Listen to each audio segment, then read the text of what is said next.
Yo guys, it's Ozgun here. Welcome to the channel. In this tutorial, I like to talk about how to create BIGROOM TECHNO basses. So I'm gonna show you several variations of BIGROOM TECHNO basses and I'm gonna show you how to make them from scratch. And if you're ready, let's get into the tutorial. Okay guys, it's all start with a good, decent kick that fits to your track. I already have a tutorial about kick layering and also like how to make your kicks from scratch. I'm gonna put the card so you can rewatch those videos if needed. Today I like to talk about the bass creation, the Bigroom basses from scratch. So let's choose a kick.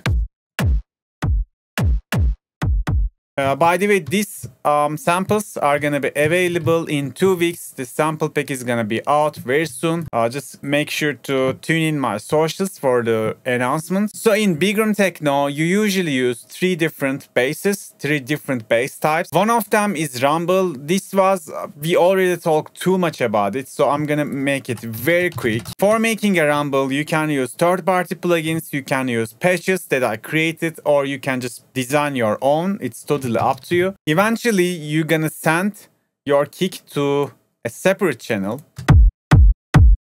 And in that channel, eventually, you can have some delay to the kick.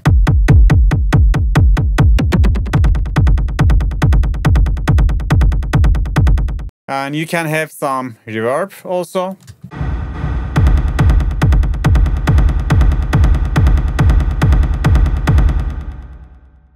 You gotta just design your taste. There is no right, no wrong. It's all about experimenting. And let's get rid of the high frequencies.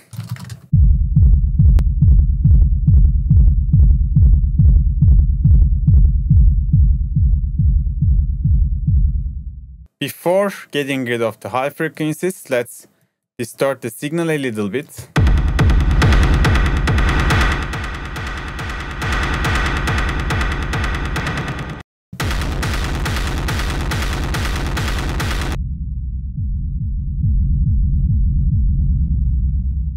And of course, we need to sidechain the rumble that we created.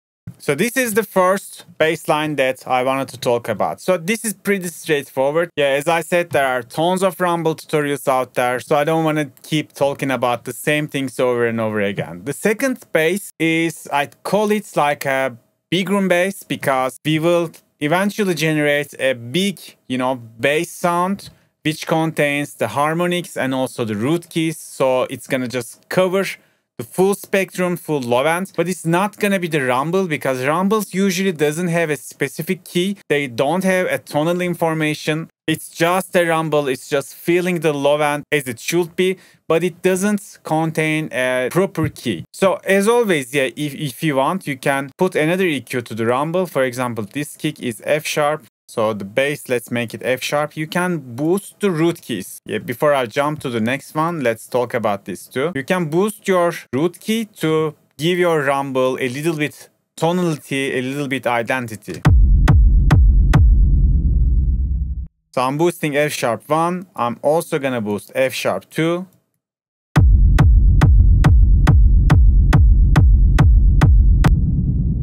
And lastly, I want to boost C sharp 3, which is the 5th of the root key. Don't forget that you can boost the 5th of your root key after second root key. Just count the usable keys and find the 5th and boost the 5th, which is gonna give more fullness to your rumbles.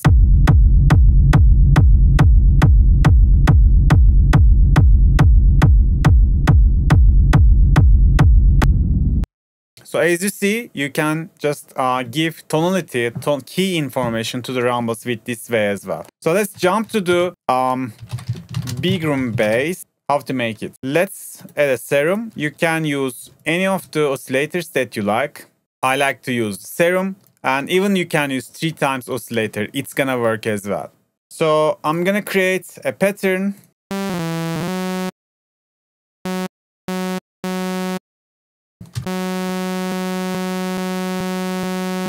let's put it in the right octave.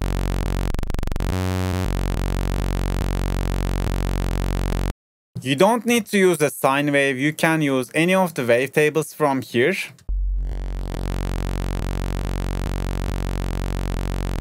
We will activate a filter.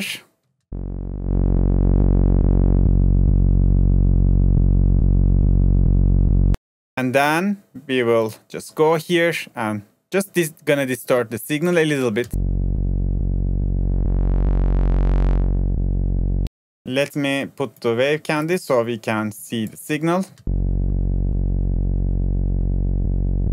So I'm gonna do something like that. I'm gonna activate the distortion.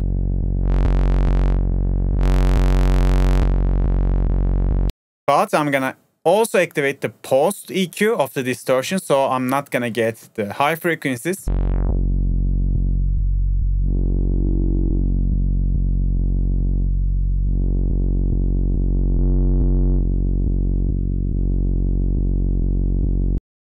That's good enough. We can have some EQ to maybe boost the lofts a little bit. Okay, it's time to send this to the channel. So let's get a span first, so we can just monitor how the bass looks like. As you see, the sub is the king. The second octave is here.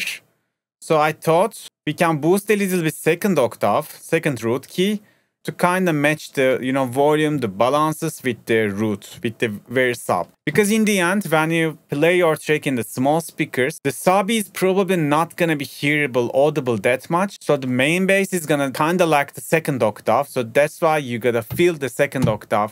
You gotta give it attention. So let's find this frequency and boost it a little bit.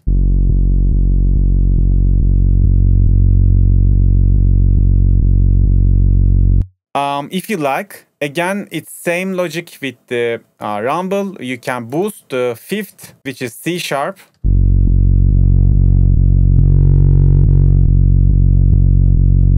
But make sure it's, not too much, not bigger than the second octave or the first octave. And now when we boost it, we are clipping. Let's lower a little bit of volume.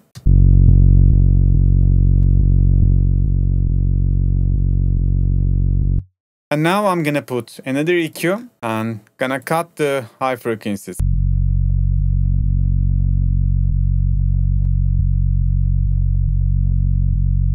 And after that, let's copy paste the sidechain. And don't forget, guys, the random should be off, because if the random is on, every time the MIDI is retriggered, it's gonna start a different position, different phase of the wavetable. So we don't want this, especially in the sub, because the sub should be stable. So that's why I'm gonna turn off the random. And I like to do it like that. And let's listen it with the kick.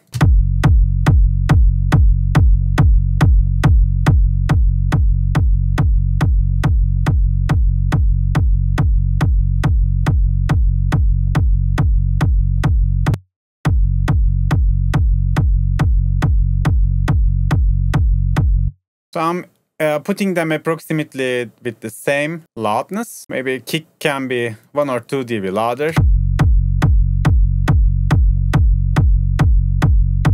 Yeah, now we got the, the Bigroom Bass that I like to call it.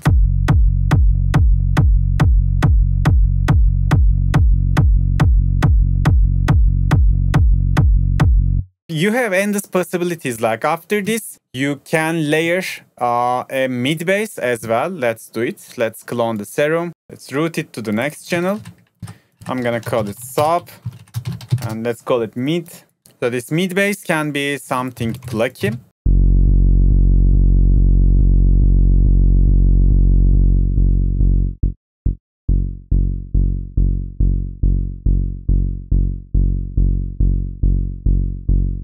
And this time we don't want that much filtering.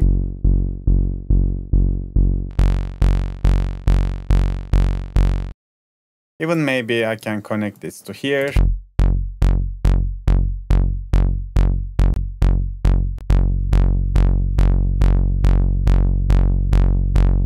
And we don't need to go with one voicing, we can go more voices.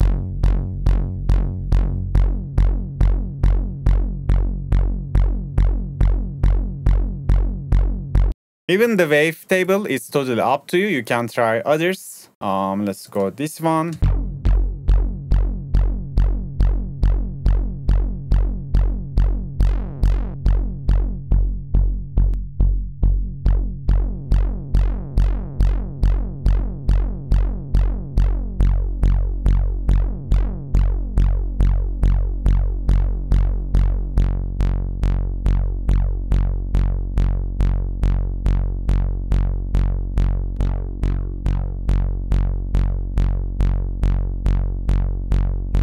And even we can have the random on because this is not the sub.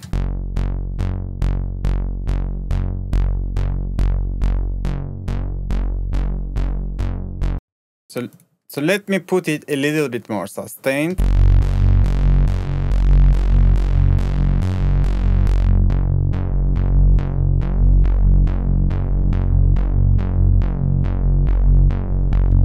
We can put some overdrive, we can do any post-processing we like.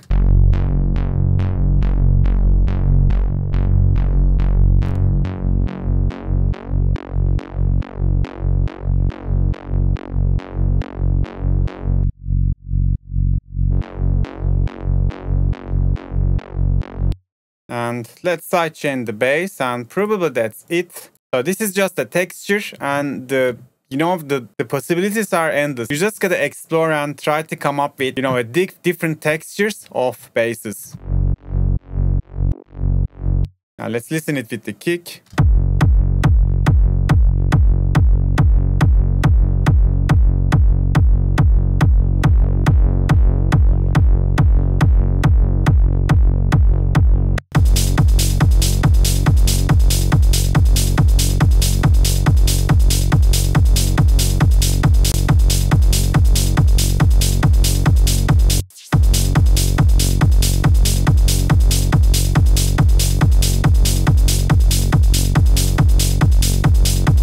So that was the second bass, and don't forget to boost the, harmonics to second octave. If you do that, the bass, the sub that you created is gonna sound so full and it's gonna do the job.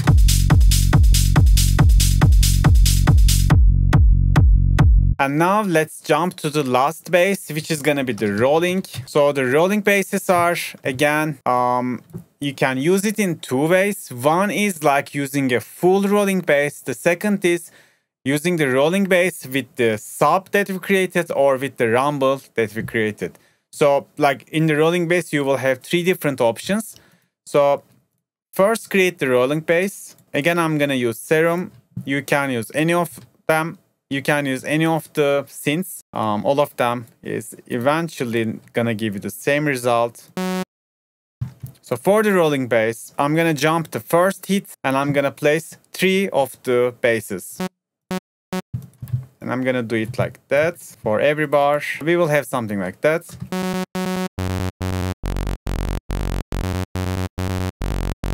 Let's make sure we are in the correct octave. Yeah, when you see F1, that's the correct octave. So for rolling bass, again, you can choose any of the wave tables you like. Usually you go the sawtooth, but you can go with square, you can go with others as well. Just make it plucky. Actually, I'm gonna first go to the second envelope and activate the filter. And I'm gonna make a plucky filter envelope, and we will just connect this to here.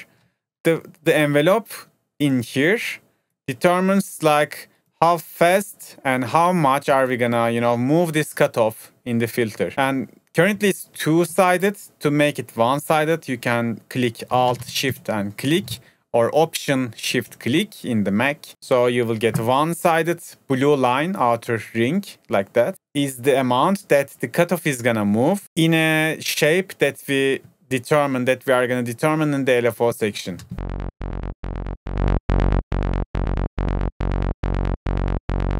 So randomize off.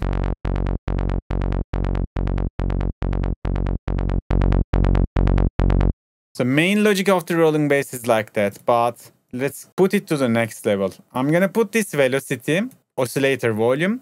So which means if I have higher velocity in my MIDI, it's gonna sound louder.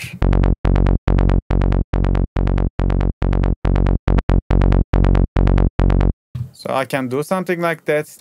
I can just put this first hits a little bit in the lower volume.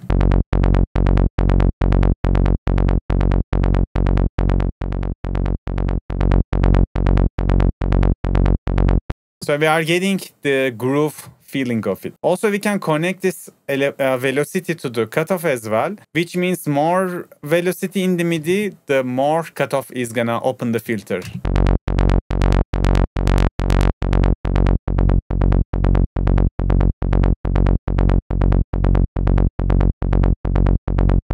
And if you like, you can, of course, give some distortion. Maybe we can go asymmetric. Also, we can connect the envelope to the drive as well.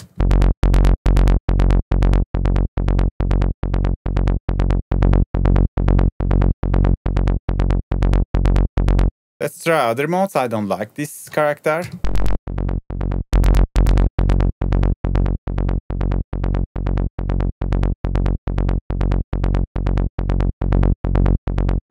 This one is nice, the tube one. So maybe some compressor.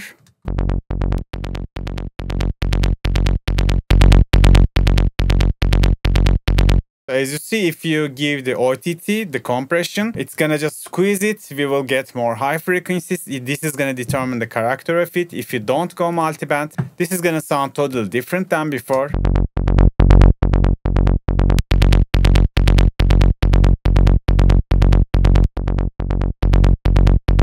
So let's go with the compressor on. And yeah, you can process it more with here.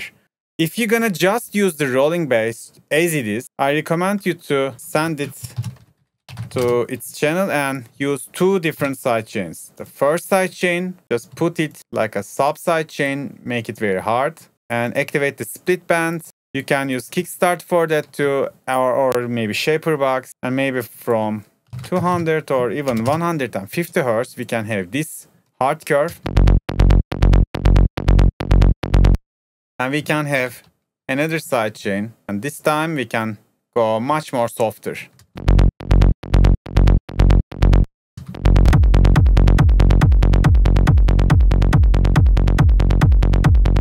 And also guys, don't forget, same rule applies from here.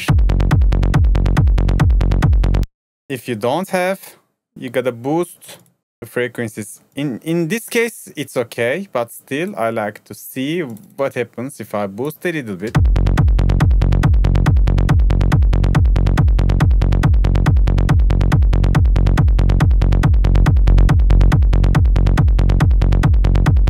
So it gives a little bit more character to it.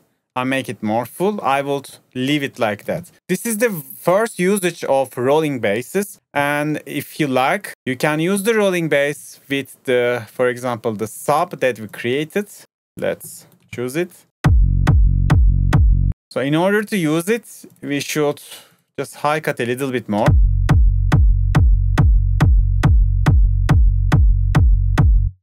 And now I'm gonna use the rolling bass, but this time I need to get rid of the low frequencies of the rolling bass so they can just match like a puzzle.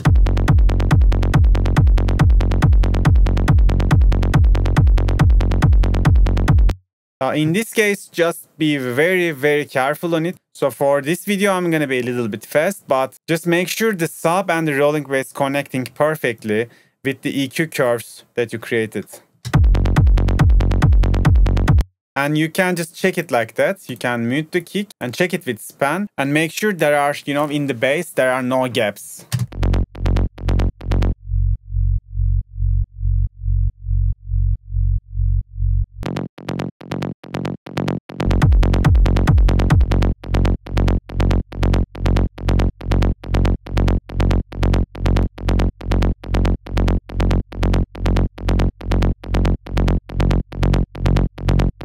And if you overlap them, probably they will, phase cancel each other or add up to each other and create distortion. For example, in this case, if I give it too much freedom to the rolling bass, the second octave goes crazy. And now it's overtaking the first octave, which is totally unpleasant.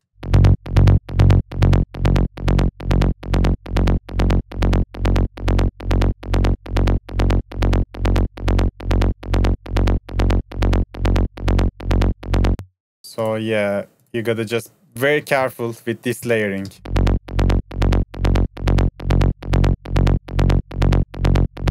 This is okay.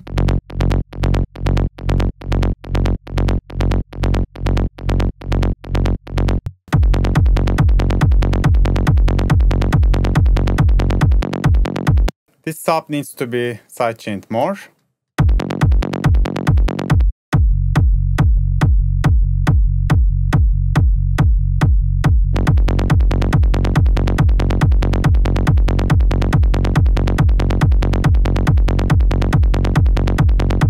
And now we got a full, spectrum response for the low end. The reason I just tweak the sidechain of the sub, by the way, because if you check the LFO tool, if my sidechain is loopy, it's just glitching, overlapping with the tail of my kick, and you will see that my kick's waveform is gonna change. You see in this part, they are overlapping. That's why I need to sidechain the sub more hard. So my kick's waveform should be untouched, because if they add up each other, I'm gonna have tons of problems when I try to maximize the track in the mastering, or they could phase cancel each other. If I flip the phases of the sub and give a sloppy sidechain, you will probably see that the kick is gonna disappear.